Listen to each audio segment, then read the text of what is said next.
Avrasya gündeminden merhaba sevgili seyirciler. Çok özel bir yayınla karşınızdayız. Ata yurdu Kırgızistan'dayız. Tanrı Dağları'nın eteklerinde Bişkek'teyiz. Kırgızistan Cumhurbaşkanı Sayın Sadır Japarov bugün yayın konuğumuz olacak. Bizi böylesine güzel bir mekanda ağırladığınız için çok teşekkür ederiz efendim. Hoş geldiniz yayınımıza. Rahmat, hoş gelipsizler Kırgızistan'a. Ova bizde Октябрь окуяларында элдик толкундоолор болуп, ошол толкундоолордун негизинде эл алып келип мени бийликке олтургузган. Ошол күндөн ушул күнгө чейин элдин ишеними менен бийликти аткарып келе жатам. Бүгүн өзүңүздөр күбө болгондой 11 апрелде элдик добуш менен референдум өткөн. Референдумда эл жаңы конституциянын долбоорун колдоп берди. Ошого мен бүгүн кол койдум. Бүгүндөн баштап биз жаңы конституция менен жаңы бийлик бутактарын орнотуу менен ишти баштадык бүгүн. Мындай окуя болбош керек эле. Тилекке каршы 29-30 апрелдерде болуп кетти. Негизи өзү делимитация, демаркация бүтө элек эки мамлекеттин ортосунда мындай чек ара чырталаштары болуп эле келген. Бирок баягы майда чүйдө мындай чыр чатактар менен чектелип эле мындай чоң масштабтуу ок атышууга барган эмес. Бул жолу тилекке каршы ошондой болуп калды. Бирок ушу бир 2 күндүн ичинде кечиктирбестен Тажикстандын президенти Эмомали Шарипович Рахмонов менен экөөбүз түз сүйлөшүүлөрдү жүргүзүү жолу менен согушту токтотуп калдык. Эгер токтотпосок, мындан ары уланып кетсе 100 миңдеген адамдардын каны төгүлүп кетет. Биз муну жакшы билебиз. Тажикстан тараптагы муну жакшы түшүндү. Ошондуктан токтотуп калдык. Азыр делимитация, демаркация боюнча чек араларды тактоо боюнча иштер жүрүп жатат. Бүгүнкү күндө эки өлкөнүн комиссиялары отуруп сүйлөшүүлөрдү жүргүзүп атат. Кудай буюрса, жакынкы араларда биз ушу чек араны бөлүштүрүү, такташуу боюнча маселени аягына чыгарып кол коюшабыз деп үмүт кылып отурабыз. Биз чек араларды тактап, баягы абдан тактап туруп, чекит коюп алмайынча чейин мындай чек арада жер талаш маселелери улана берет. Мындан дагы чоң масштабтуу согушка айланып кетиши мүмкүн. Ошондуктан биз талап кылып атабыз. Биз ушундай демилге көтөрүп атабыз. Жакынкы арада чек ара маселелерин бүтүп, чекит коюп, кол коюшуп коелу деп. Кудай буйрса ушуга жетишебиз жакында. Ооба, түрк дүйнөсүнө кирген бардык өлкөлөр, дээрлик барлык өлкөлөр өзүлөрүнүн жардамдарын сунушташты. Телефон чалууларды кылып, баягы өзүлөрү колдой турган мындай позицияларын билдирди. Анын ичинде Түркия дагы бар. Мен өзүм түз телефондон сүйлөшпөсөм дагы массалык маалымат каражаттардан окудум. Бул албетте баягы дем күч берди. Биз жалгыз эмес экенибизге бул билдирип чыкты.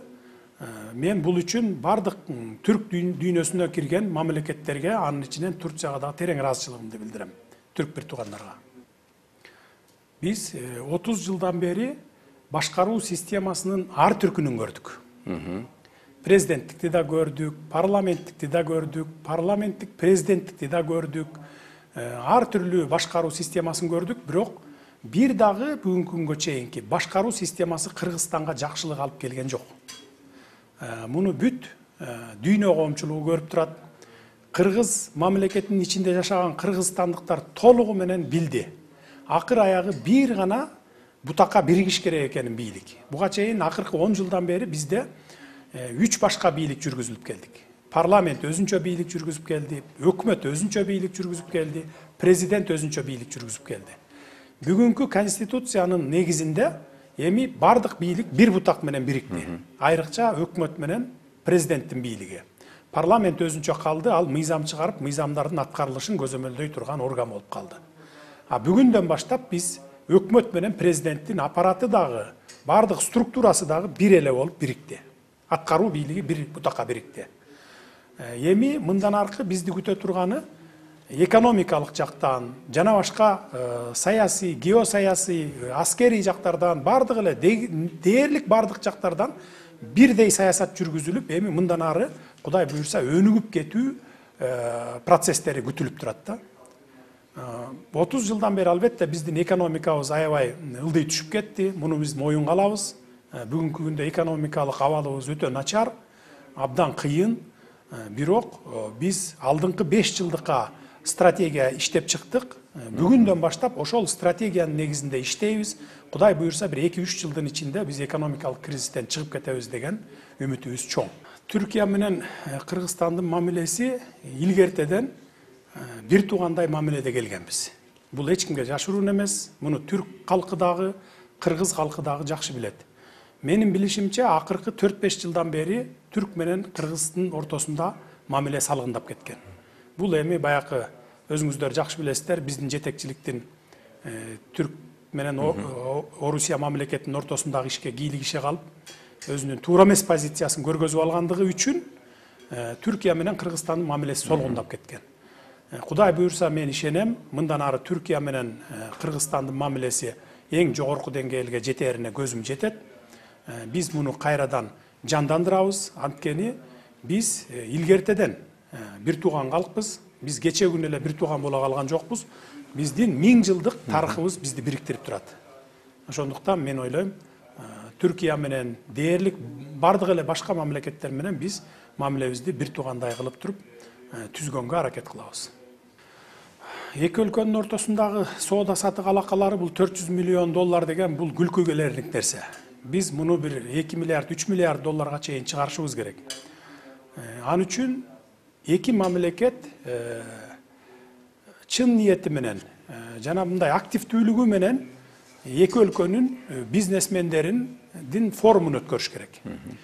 Мына мен жакында өзүңүздөр билесиздер, Өзбекстанга барганда 150ден ашык бизнесмендерди ала бардым. Крупный бизнесмендерди, ири бизнесмендерди ала барып, Өзбекстандын бизнесмендери менен 2-3 күн форумдарды өтүп, алар менен ошо биргелешип иш кура турган, ишканаларды ача турган маселелерди сүйлөшүп келишип туруп, бүгүн ошол процесс ишке жылды. Жылып бүгүн активдүү иштеп атабыз. Эки өлкөнүн ортосунда соода сатык алакалары көбөйө баштады. Түркия мамлекети менен дагы биз ушундай форумдарды өткөрүшүбүз керек. Мен ошо ар бир барып келген мамлекеттеримде бизнесмендерди ала барып, ошо эки өлкөнүн бизнесмендерин жакындаштырып жатам. Мен ойлойм, Кудай буюрса Түркияга баратканда дагы бизнесмендерди ала барып, сиздердин бизнесмендер менен бир форумдарды өткөрүп, андан сырткары эки өлкөнүн ортосундагы мамлекеттер аралык келишимдерге кол коюшубуз керек. Мына ошону менен гана биз бири-бирибизге карым-катнашты, соода сатыкты жүргүзүүнү биз көлөмүн көбөйтө алабыз. Мына ушундай жолдор менен гана көбөйтө алабыз. Биринчиден мен Түркияга ыраазычылыгымды билдирип кетемин. Ошо биздин жарандарга, мигранттарга иш берип, иш менен камсыздап, ошо 30 миңден ашык кыргызстандыкты батырып жүргөн үчүн терең ыраазычылык билдиремин. Ал эми түрк ишкерлеринин Кыргызстанга келип иштешине биз толук мыйзамдуу мүмкүнчүлүктөрдү мамлекет тараптан, мамлекеттик бийлик тараптардан толук колдоону көрсөтөбүз. Мынакей биз министрлик түздүк, инвесторлорду коргоо жана алардын капиталдарын коргоо боюнча министрлик түздүк. Мындан ары кандай гана инвестор келбесин ошол министрлик менен байланышып, кабарлашып, келишимдерди түзүп, кандай гана иш болбосун биздин Кыргызстанда кенен кесири иш кылганга жол ачылды. Буга чейин мен жакшы билем, моюнга алабыз, жашырыштын кереги жок. Ар кандай деңгээлдеги бизнесмендердин бизнесин тартып алып, же болбосо ошол мүлктөрүн тартып алган учурлар болгон. Мен келген 6 айдын арасында бардык өлкөлөр боюнча, Россия, Түркия, Европа, Америка, Кытайдан келип иштеп аткан бизнесмендердин бизнесин тартып алгандарды, мүлкүн тартып алгандардын бардыгын кайра кайтартырып бердирип атам. Мыйзамсыз тартып алгандарды кайра кайтартырып берип, мына иш кылгыла, мындан ары силерди мамлекет коргойт деп атам. Буга чейин мамлекет албетте көңүл бурбай келген. Биз көңүл буруп мындан ары министрлик ачып, ошол министрлик аркылуу баарын коргойбуз деп, мына ушундай министрлик түздүк. Мына мен азыр сиздерден чыккандан кийин кол коёмун. Өкмөттүн жаңы структурасы курулат, бул кабинет министров болот, министрлер кабинети болот. Ошол жерде 2 министрлик, 3 министрлик кошулуп атат бүгүн. Бүгүнкү 12 министрликке дагы 3 министрлик, 15 министрлик болуп. Бул экологияны коргоо жана ушу климатка көңүл буруу министрлигин түзүп атабыз. Инвесторлорду коргоо министрлигин түзүп атабыз. жана санариптештирүү боюнча, цифровизация боюнча өзүнчө министрлик түзүп атабыз. Анткени биз мына бүгүн 21 кылымда жашайбыз. Бардыгы техниканын заманы. Ошондуктан ушундай министрликти түзүп, биз тез арада алдыга жылып кетели деген ушундай бир максатты коюп атабыз. Биз мурдатан бери, ушу жаңы ачылгандан бери Түркпа, Түрксой уюмдарында мүчөбүз. Биз дайыма колдоп келебиз. Жана биз активдүү катышуучусубуз. Дайыма колдойбуз. Мен өзүм эсимде, ал 2005 жылы депутат болуп келгенимде Кипр мамлекети менен, Түндүк Кипр мамлекети менен достук группасын түзүп алып, ушу бир жакшы иштештик эле. Ошол мезгилдерде Түркпа, Түрксой менен да активдүү иштегенбиз. Андан бери эле ошо биздин жарандар, биздин ушул мамлекет тарабынан кызматташып келе жатат. Дайыма колдоп турганбыз, дагы да колдой беребиз. Эмдиги жылдан баштап бизге өтөт, баягы төрагалык кылуучу. Бизге өткөндөн кийин бул Түркпа менен Түрксойдун ушу түрк дүйнөсүнө кирген мамлекеттер аралык келишимдер бар, жана өзүнүн стратегиясы бар. Бул жылы эмне кылышыбыз керек, эмдиги жылы, аркы жылы эмне кылышыбыз керек деген. Биз только ошол программанын негизинде, ошол стратегиянын негизинде иш алып уланта бермекчибиз. Биринчиден COVID-19 былтыр башталганда бүткүл дүйнө жүзүндө катуу башталды. Кыргызстандагы четте калган жок, ал боюнча бир топ жарандарыбыз кайтыш болуп кетти. Ошол былтыркы кыйын мезгилдерде биринчилерден болуп ушу Түркия, боордуш түрк элдерибиз жардам берди. Жардамдарын жөнөткөндүгүн билемин. Ошон үчүн мен өзүмдүн атымдан, жалпы кыргызстандыктардын атынан терең ыраазычылыгымды билдирип кетемин. Ал эми быйыл болсо, быйыл ар кандай жолдор менен ушу кризистен, COVID-19 кризисинен чыгып кетүүнүн жолдору менен издеп атабыз. Ар кандай жолдорун колдонуп атабыз. Элдик методдорду, элдик дарыгерлердин дагы методдорун колдонуу жолу менен биз быйыл, Кудай буйрса, былтыркы жылдагыдай мындай бир кандай десем бир паника болбой, кризиске кабылбай, мындай жылма чыгып кетип баратабыз деп ойлоймун. Азыр Кудай буйрса кичине басаңдап калды. Мындан 5-6 күн мурун абдан бир көбөйүп кеткен, 400 адамга чейин чыгып кеткен. Бүгүнкү күндө 200 адамдан баягы чыгып атат. Өлүм житимдер аз, 2-ден 3-төн 4кө чейин адамдар өлүп атат суткасына. Бирок республикалык ооруканаларыбызда баягы койкаларыбыздын саны жетиштүү. 50%-ин иштеп атат, 50%-и бош турат запаста. Биз эми ар кандай жолдор менен бул кризистен быйыл чыгып кетип атабыз, жеңил чыгып кетип баратабыз. Манас университети боюнча кабарым бар. Аларда да ошол акыркы 4-5 жылда проблемалары пайда болгон экен. Мен ушу бийликке келгенден баштап билдим. Баарына мен жардамдарымды көрсөтүп атамын, мыйзамдуу жардамдарымды. Мындан ары дагы жардамдарды көрсөтө беребиз. Биз алардын ишмердүүлүгүн дайыма колдойбуз. Анткени алар биз үчүн, биздин Кыргызстандын жарандары үчүн мындай жакшылык кылып аткан иштери булар. Биз ошондуктан толук колдоо кылабыз. ТРТ Аваз менен КТР каналынын биргелешип иштерин мен толук колдойт элем. Эгерде ошол биргелешип иштесеңиздер, бүгүнкү КТРдин болгон мүмкүнчүлүктөрүн дагы жогорулатып, сиздердин деңгээлге чыгарып, ошо канча 30 мамлекетке таратып аткан болсоңуздар, биздин дагы КТР 30 мамлекетке сиздердин аркаңыздар менен жетип калат эле. Ошондуктан мен ушу КТР каналын сиздер менен биргелешип иштегенге мен шарт түзүп берет элем. Эгер сиздерден сунуш болсо, сиздердин көңүлүңүздөр келсе ошого. Ооба, көчмөндөр оюну биринчи ушу Кыргызстанда башталды. Биринчи 3 жыл Кыргызстанда болду. Андан кийин ошонун деңгээлин көргөндөн кийин бүткүл түрк дүйнөсү, көчмөндөр калкы буга кызыгып баштады. Анан былтыркы жылы ушу эмки көчмөндөр оюну Түркияда өтсүн деп Түркияга өткөрүп бергенбиз. Тилекке каршы COVID-19-дун кесепетинен быйыл дагы өтпөй калды.